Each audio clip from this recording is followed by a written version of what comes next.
magtutur na naman po tayo sa Pineapple Dam. Pero hindi ko alam kung bakit naging pineapple at saka kung paano po pumunta dito. Tara na! Nandito po tayo ngayon sa may Tune 1 Station, Exit A or Exit B1. Pwede po, hanapin nyo lang po yung tulay na ito. Mabilis lang po. Tapos, turn left. Bababa po tayo sa hagdanan na ito. Tapos, diretso lang. Makikita po natin yung 7-Eleven and then, turn right. At saka, nandito na po tayo sa station ng bus. Minibus 82 po yung hanapin nyo. Shingmun Reservoir po yung nakalagay. At magta-travel po tayo ng 5 to 7 minutes at nandito na tayo sa Shingmun Country Park. Tapos dito sa left side makikita po natin ito po yung starting point ng Pineapple Dam. Pagdating po natin sa itaas, ito po yung bubungad sa atin. Meron pong pahingahan. Pahinga po muna tayo. Mamaya makikita nyo maraming unggoy dito. Tara, pasok tayo dito sa loob.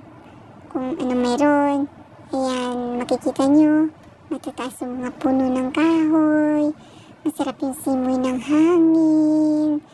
Malamig. As in, ang ganda ng paligid ng tanawin. Yun nga lang, biglang may mga sumusulpot na mga unggoy. Tapos, hindi mo alam, nandyan na sa likuran mo, nakatingin. Inaabangan kung anong dala mong pagkain. Inaamoy-amoy.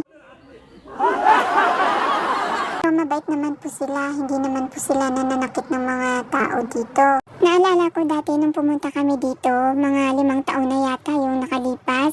Hindi talaga kami makakain ng mga ayos kasi nauna pa silang umupo sa taas ng mesa. Sarap talaga dito, parang yung feeling mo parang nire-refresh yung mind mo, yung malinis yung paligid, ang sarap ng simoy ng hangin, tapos tahimik, malayo sa polusyon. Tsaka yung maririnig mo lang dito, yung ingay lang ng bunganga ng mga kasama mo.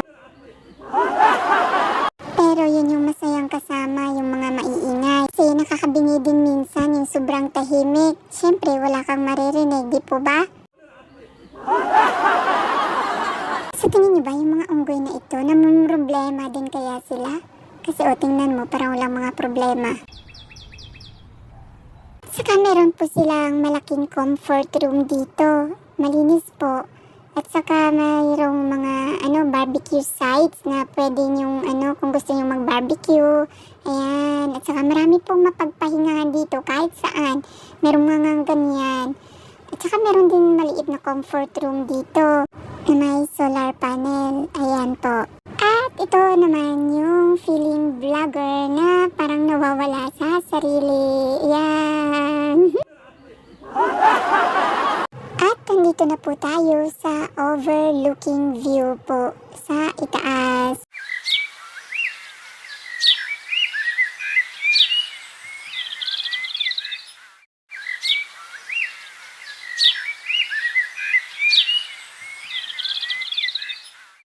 At ito po yung main dam ng Shingmun Reservoir o tinatawag na Pineapple Dam.